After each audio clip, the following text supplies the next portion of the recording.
जय हिंद दोस्तों।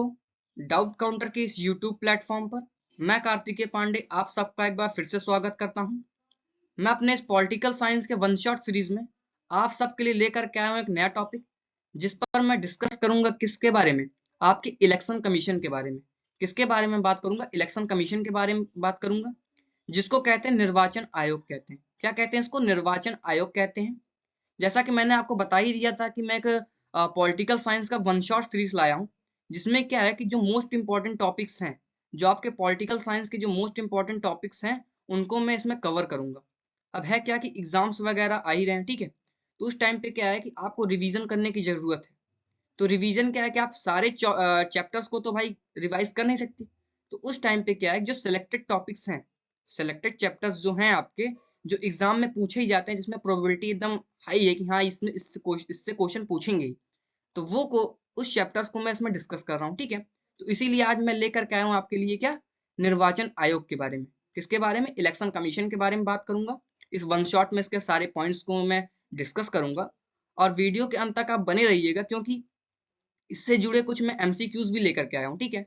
एमसीक्यूज क्या है? जो हर साल क्वेश्चन पूछे जाते हैं, जो इंपॉर्टेंट क्वेश्चंस वगैरह है, उस पर भी मैं डिस्कस करूंगा, ठीक है? आइए देखते हैं इलेक्शन कमीशन, आपके निर्वाचन आयोग होते कौन है। तो मैं आपको बता दूं कि जो आर्टिकल 324 से 329 है, जो कि पार्ट 15 ऑफ द कॉन्स्टिट्यूशन है, वो क्या डील्स करता है? आपका provision related to the electoral system. Electoral system का मतलब क्या होता है? जो आपका निर्वाचन प्रणाली होता है, वो आपका जो निर्वाचन प्रणाली होता है, वो आपके संविधान के भाग 15 में अनुच्छेद 324 से 329 से संबंधित प्रावधान बताता है, ठीक है? वो आपका कौन बताएगा? आर्टिकल 324 से 329, जो कि पार्ट 15 ऑफ द कॉन्स्टिट्यूशन है। आगे देखते हैं। तो बात करें अगर अकॉर्डिंग टू द आर्टिकल 324, किसका? Article 324, there shall be an election commission. चलो ठीक है। Which is a permanent and independent body. तो मैं आपको बता दूं कि अनुच्छेद 324 के अनुसार एक चुनाव आयोग होगा। चुनाव आयोग का क्या मतलब? आपका इलेक्शन कमीशन होगा, ठीक है? जो कि एक स्थायी और आपका एक स्वतंत्र बॉडी होगा। कैसा होगा? आपका एक परमानेंट होगा और एक इंडिपेंडेंट बॉडी है। कौन? आपका जो इलेक्शन कमीशन है। तो सीधा आप ऐसे समझो कि आर्टिकल 324 क्या बताता है कि आपका एक, चलो ठीक है, एक इलेक्शन कमीशन होगा, जो कि एक परमानेंट और आपका एक इंडिपेंडेंट बॉडी होगा। तो मैं आपको बता दूं कि जो इलेक्शन कमीशन है वो कैसा? कॉन्स्टिट्यूशनल बॉडी है। तो कॉन्स्टिट्यूशनल और नॉन कॉन्स्टिट्यूशनल बॉडी तो आपको सबको पता ही होगा। तो जो आपका इलेक्शन कमीशन है वो आपका कैसा है? वो आपका एक कॉन्स्टिट्यूशनल बॉडी है, जो कि आर्टिकल 324 में है, ठीक है? वो क्या बताता है कि एक इलेक्शन कमीशन होगा, जो कि परमानेंट और आपका कैसा? इंडिपेंडेंट बॉडी है। कैसा? इंडिपेंडेंट बॉडी है। चलिए ठीक है, आगे देखते हैं। दिस कमीशन, कौन सा कमीशन? आपको जो इलेक्शन कमीशन है, this commission is responsible for superintendence, direction and control of conducting the election to the parliament, state assemblies, president and vice president. मैं आपको बता दूं कि जो पार्लियामेंट, स्टेट असेंबलीज होते हैं, जैसा पार्लियामेंट में क्या आपका लोकसभा और राज्यसभा हो गया, और स्टेट असेंबलीज हो गया आपके क्या, विधान परिषद और विधानसभा, प्रेसिडेंट और वाइस प्रेसिडेंट। ये दो सभी लोगों के जो इलेक्शन कौन कराते हैं? वो आपके कराते हैं कौन? आपके इलेक्शन कमीशन कराते हैं। तो आप इसको याद रखिएगा कि ये सारे लोगों के इलेक्शन कौन कराते हैं? प्रेसिडेंट, वाइस प्रेसिडेंट, आपके जो पार्लियामेंट, आपके जो स्टेट असेंबलीज हो गए, ये सारे के जो एग्जाम कौन कराते हैं? वो एग्जाम कह रहा हूं मैं, इलेक्शन कौन कराते हैं? वो आपके कराते हैं कौन? इलेक्शन कमीशन कराते हैं। चलो ठीक है, एक तो भाई ये बात समझने लायक है। अगली बात क्या है, मैं आपको बता दूं कि जो, सपोज करो कि पार्लियामेंट के चुनाव में, आपके स्टेट असेंबलीज के चुनाव में कोई विवाद हो गया, ठीक है, कोई मान लो डिस्प्यूट हो गया, तो उस टाइम पे कौन आपका रिस्पॉन्सिबल होगा? वो आपके कौन होंगे? इलेक्शन कमीशन रिस्पॉन्सिबल होंगे। लेकिन अगर प्रेसिडेंट और आपके कौन, वाइस प्रेसिडेंट का अगर इलेक्शन में कोई अगर विवाद डिस्प्यूट हो गया, तो election commission of India is not responsible. क्या बोला मैं? जो प्रेसिडेंट और वाइस प्रेसिडेंट के अगर कोई इलेक्शन में कोई डिस्प्यूट हो गया, तो election commission of India is not responsible. कौन रिस्पॉन्सिबल होगा? फिर आपके सुप्रीम कोर्ट रिस्पॉन्सिबल होगा। कौन आपका होगा? सुप्रीम कोर्ट आपका रिस्पॉन्सिबल होगा। तो मैं आपको बता दूं, in case of dispute relating to the election, किसका इलेक्शन? आपके प्रेसिडेंट और vice president, that case is not responsible for the election commission. अगर मान लो आपका क्या, कि अगर कोई आपका विवाद हो गया, कहते हैं आपके प्रेसिडेंट और वाइस प्रेसिडेंट के इलेक्शन में, तो आपका कौन, आपके क्या कहते हैं, election commission are not responsible, and that case is referred to the Supreme Court. वो केस किधर रिफर्ड होगा? आपके सुप्रीम कोर्ट में होगा, and whatever the judgement given by the Supreme Court is final. मतलब क्या कि अगर मान लो जैसे आप समझो कि प्रेसिडेंट और वाइस प्रेसिडेंट का जो चुनाव होगा उस टाइम पे कौन रिस्पॉन्सिबल, अगर कोई विवाद हो गया तो उस टाइम पे आपके सुप्रीम कोर्ट आपके रिस्पॉन्सिबल होंगे, ठीक है। और whatever the judgement given by the Supreme Court is final, अब जो भी वो डिसीजन दे देंगे, जो भी वो जजमेंट दे देंगे वही क्या होगा, फाइनल डिसीजन होगा। तो मैं आपको यही, आप इसमें थोड़ा याद रखिएगा कि पार्लियामेंट और आपके जो स्टेट असेंबलीज वगैरह होते हैं, अगर उसमें कोई डिस्प्यूट्स वगैरह हो गए तो उस टाइम पे क्या आपके इलेक्शन कमीशन जिम्मेदार होंगे, रिस्पॉन्सिबल होंगे। लेकिन प्रेसिडेंट और वाइस प्रेसिडेंट के इलेक्शन में अगर कोई डिस्प्यूट आ जाता है तो उस समय क्या होगा, आपका जो election commission of India is not responsible, supreme Court is responsible, ठीक है। चलो ठीक है, आगे देखते हैं। अब बात करेंगे हम के कंपोजिशन के बारे में, किसके बारे में, कंपोजिशन के बारे में बात करेंगे, किसके, इलेक्शन कमीशन के कंपोजिशन के बारे में। तो मैं आपको बता दूं कि shall consist of chief election commissioner, okay, and such number of other election commissioner if as any as the president may from time to time fix। तो मैं आपको बता दूं कि इसमें जो आपके इलेक्शन कमीशन होते हैं उसमें आपके चीफ इलेक्शन कमिश्नर होते हैं और आपके कुछ अदर इलेक्शन कमिश्नर होते हैं।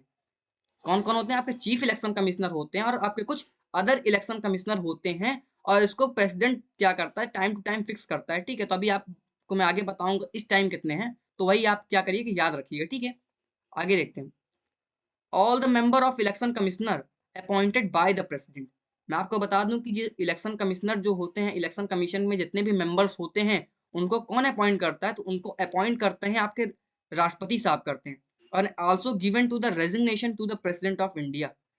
अपॉइंट कौन करेगा, आपका अपॉइंट तो आपके राष्ट्रपति साहब करेंगे, ठीक है।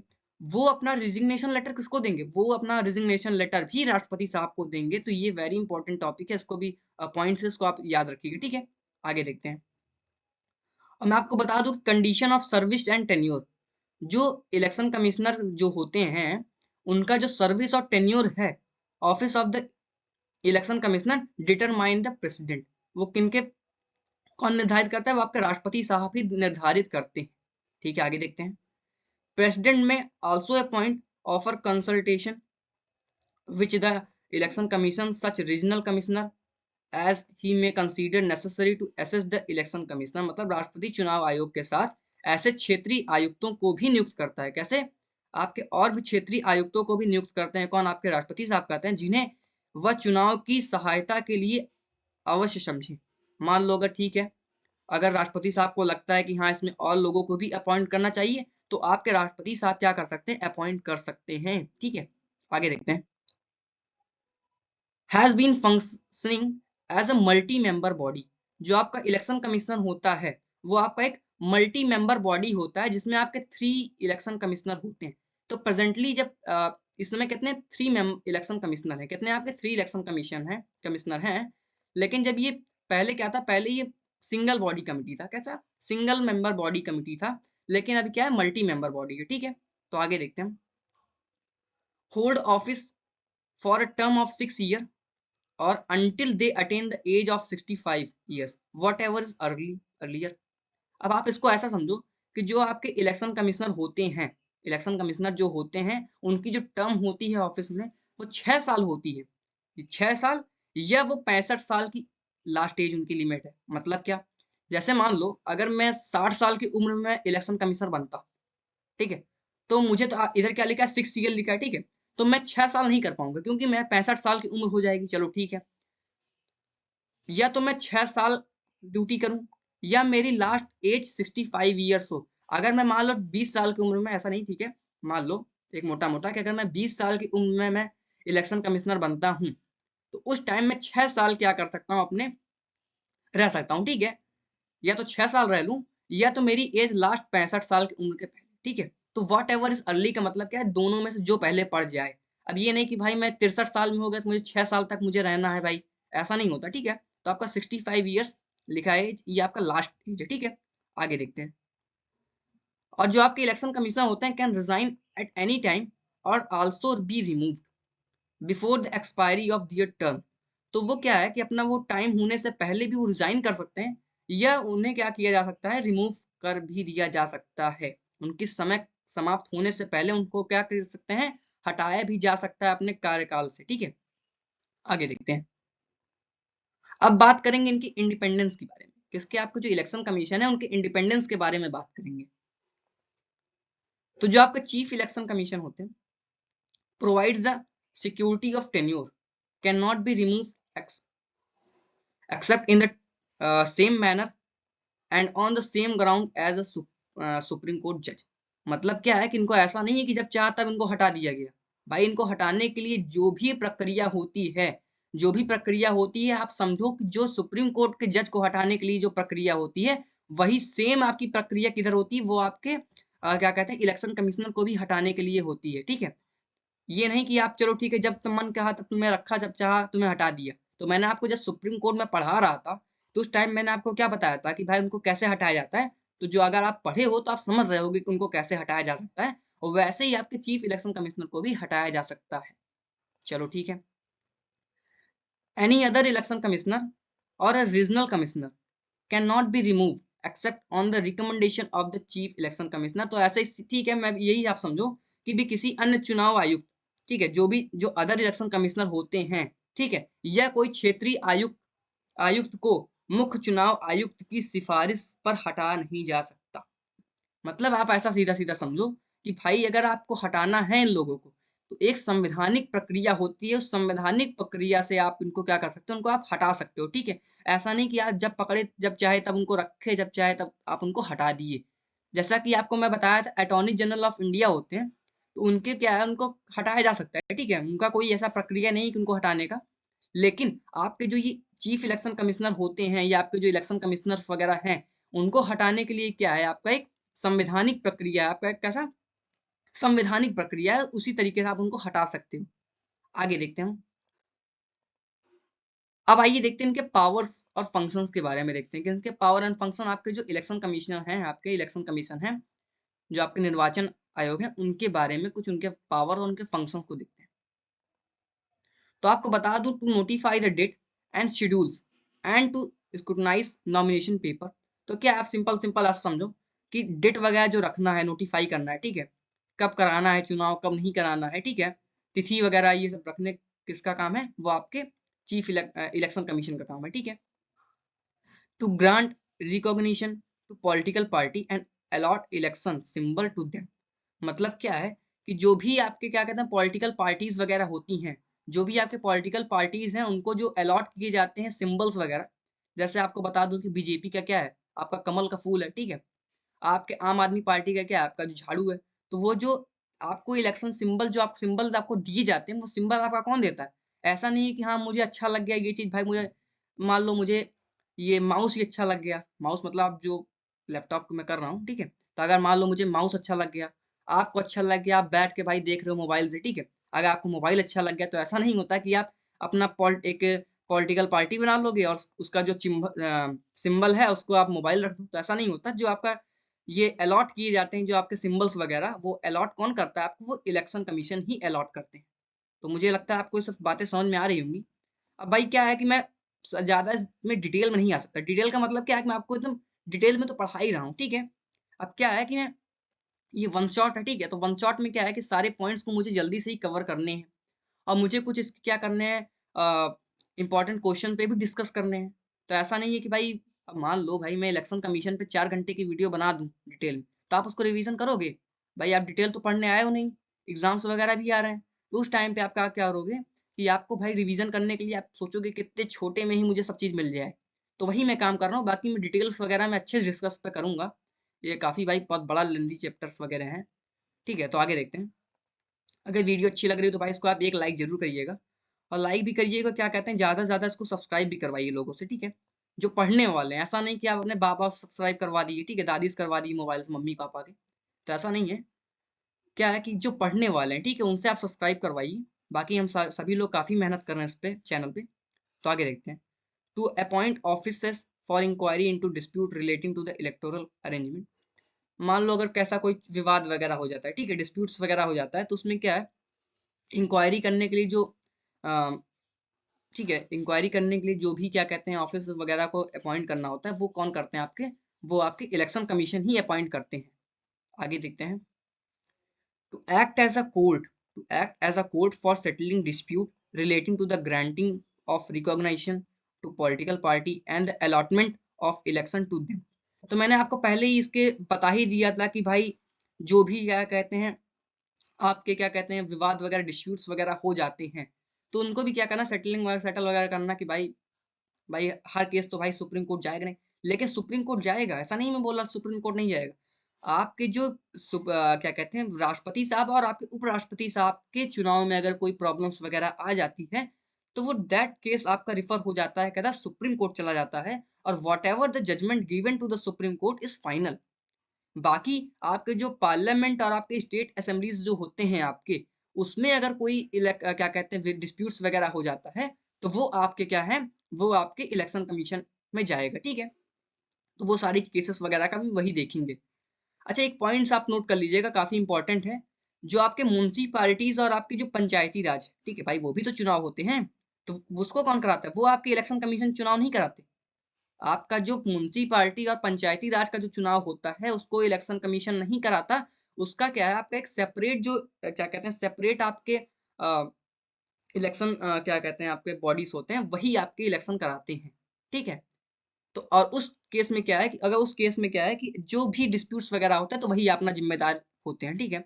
तो ये आप इसको याद रखिएगा कि जो पंचायती राज और आपके जो म्युनिसिपैलिटीज के चुनाव होते हैं वो आपके ये इलेक्शन कमीशन नहीं कराते हैं, ठीक है। चलिए ठीक है आगे देखते हैं। और to determine the code of conduct, जो कोड ऑफ कंडक्ट क्या मतलब होता है, आप आचार संहिता सुने होंगे।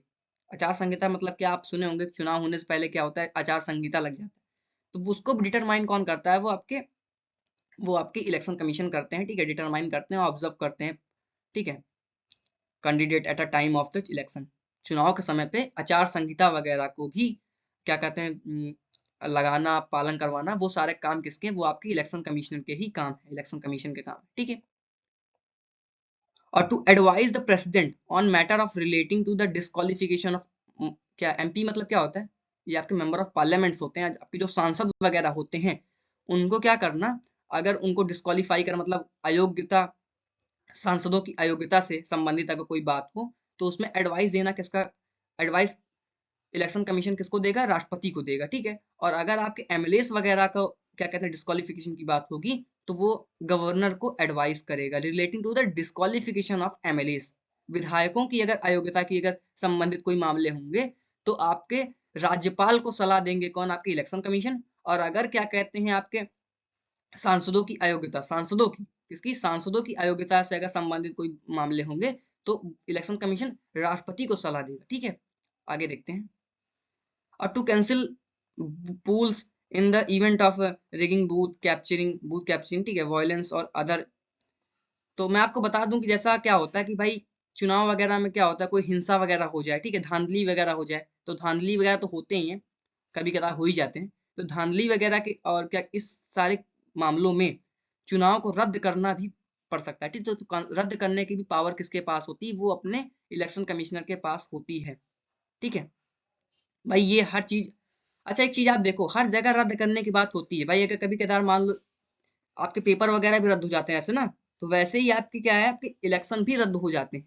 तो ये मत सोचो कि हमारे लोग साथ ही बेकार होता है, हम लोग पेपर दे के आते हैं पेपर रद्द हो जाता है, तो ऐसा नहीं है। देख रहे हैं बड़े बड़े इलेक्शन वगैरह में भी आपके रद्द हो जाते हैं, आपके देखिए एमपी एमएलए वगैरह के इलेक्शन में भी आपके क्या होते हैं रद्द हो जाते हैं, तो वो सब ठीक है। आगे देखते हैं। और to supervise the machinery of election throughout the country to ensure free and fair election. भाई आपका क्या करना है भाई, फ्री और फेयर मतलब क्या, स्वतंत्र और निष्पक्ष चुनाव कराना, भाई ये तो इनका काम ही है भाई। अब ऐसा थोड़ी ना है कि मैं इलेक्शन कमिश्नर के पास गया अब थमा दिए पैसा कि भाई आप इसको मेरा मुझे जिता दीजिए आप, तो भाई ये सब नहीं होता। उनको क्या करना है, उनको भाई एक फ्री और फेयर इलेक्शन को इंश्योर करना है, ठीक है।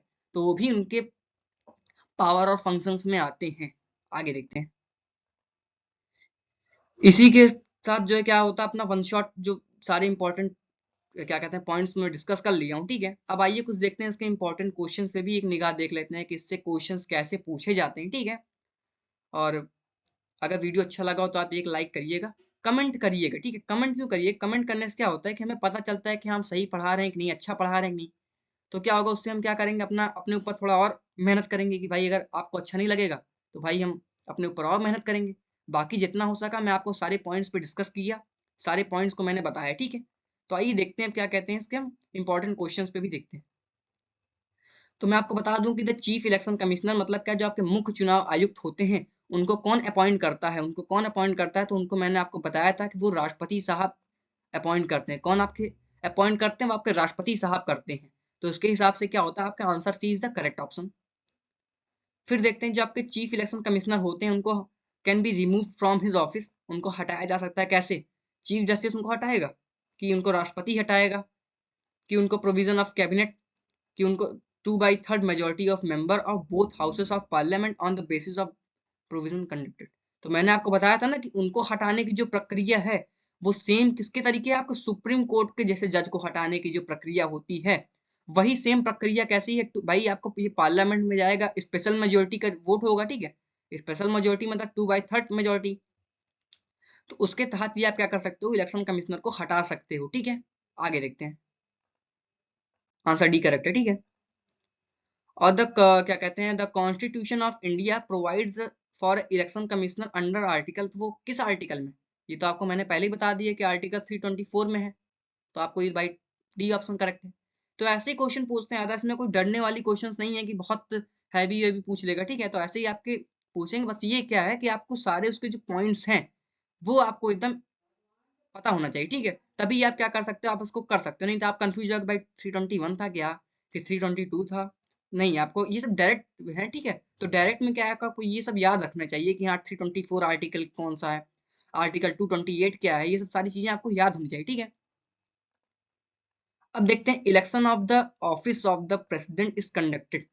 तो मैंने आपको बताया था कि भाई इनके जो चुनाव होते हैं राष्ट्रपति के, वो कौन कराता है, वो आपके लोकसभा के स्पीकर कराएंगे, कि आपके क्या कहते हैं प्राइम मिनिस्टर के ऑफिस वाले कराएंगे, नहीं, ये आपके कौन कराएंगे, ये आपके इलेक्शन कमिश्नर ऑफ इंडिया, ये आपके जो इलेक्शन कमिश्नर ऑफ इंडिया होते हैं वो कराते हैं इनके चुनाव, ठीक है। तो उसके हिसाब से क्या है कि answer D is the correct option, ठीक है। फिर आगे देखते हैं, which of the following is not related to the election commission. ये बहुत इंपॉर्टेंट क्वेश्चन है, इसको थोड़ा आप ध्यान समझिएगा, ठीक है, कि निम्नलिखित में से कौन सा चुनाव आयोग से संबंधित नहीं है।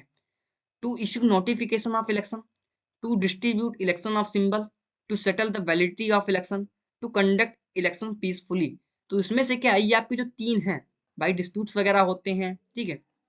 तो ये सारी चीजें क्या है, आपके इलेक्शन कमिश्नर जिम्मेदार है, ठीक है। लेकिन क्या है, जो इशू नोटिफिकेशन, जो आपके इलेक्शन का जो नोटिफिकेशन वगैरह है, इसको इशू ये इलेक्शन कमीशन नहीं करता। फिर इसको करता कौन है, मैंने आपको बताया ये ए नहीं करता, ठीक है। लेकिन आइए समझते हैं कौन नहीं, ये नहीं करता, कौन करता है। The insurance of the notification of election is not a function of election commission. तो क्या है कि नोटिफिकेशन को, जो इलेक्शन कमीशन का जो नोटिफिकेशन को इशू करने का है, ये इसका फंक्शन नहीं है इलेक्शन कमीशन का। नोटिफिकेशन जो कि लोकसभा और राज्यसभा का जो इशू करते हैं वो आपके राष्ट्रपति साहब करते हैं, ठीक है। और आपके जो लेजिस्लेटिव असेंबलीज के जो जैसे लेजिस्लेटिव काउंसिल, ये सब सारे लोगों का कौन करते हैं आपके, वो आपके गवर्नर साहब करते हैं। तो आई होप कि आपको समझ में आ गया होगा कि जैसे आपके जो पार्लियामेंट का जो, अगर जैसे पार्लियामेंट का है, ठीक है, तो पार्लियामेंट का जो नोटिफिकेशन वगैरह है वो आपके राष्ट्रपति साहब उसको क्या करते हैं, इशू करेंगे। और आपके जो क्या कहते हैं लेजिस्लेटिव असेंबलीज और लेजिस्लेटिव काउंसिल्स हैं, उसका नोटिफिकेशन कौन इशू करेगा, आपके गवर्नर साहब करेंगे। तो इसको थोड़ा आप याद रखिएगा, ठीक है। नहीं तो आप सोचोगे कि और सारे मार दोगे, सोचोगे यार सारे सही है, ठीक है। तो ऐसे ही आपको समझना है, ये सारे इंपॉर्टेंट पॉइंट्स, इसको आप अपने नोट्स में इसको बना लीजिएगा, ठीक है। आगे देखते हैं, voting rights, voting rights of the age, voting rights of a youth at the age 18 year was exercised for the first time in the general election. तो आम चुनाव में पहली बार 18 साल की वर्ष की आयु से युवाओं द्वारा मतदान के अधिकार का प्रयोग कब किया गया था, तो वो आपके 1989 में किया गया था। तो answer C is the correct option, ठीक है। आगे देखते हैं, ये बहुत इंपॉर्टेंट क्वेश्चन है, इसको थोड़ा याद रखिएगा, ठीक है, कि पहली बार मतलब कब कराया गया था जनरल इलेक्शन में 18 साल के चुनाव, ठीक है। इसी के हिसाब से क्या हुआ कि अपना भाई ये वन शॉट भी खत्म होता हुआ। तो आपका बहुत बहुत थैंक यू, आपने पूरा अगर वीडियो देखा होगा तो। अगर आपको वीडियो अच्छा लगा हो तो आप एक लाइक जरूर करिएगा, ठीक है। और क्या कहते हैं, अगर वीडियो अच्छा लगा तो लाइक करिएगा, कमेंट करिएगा, और ज़्यादा से ज़्यादा लोगों में उसको थोड़ा फैलाइए, ठीक है। तब तक के लिए वेरी वेरी थैंक यू आप सबका।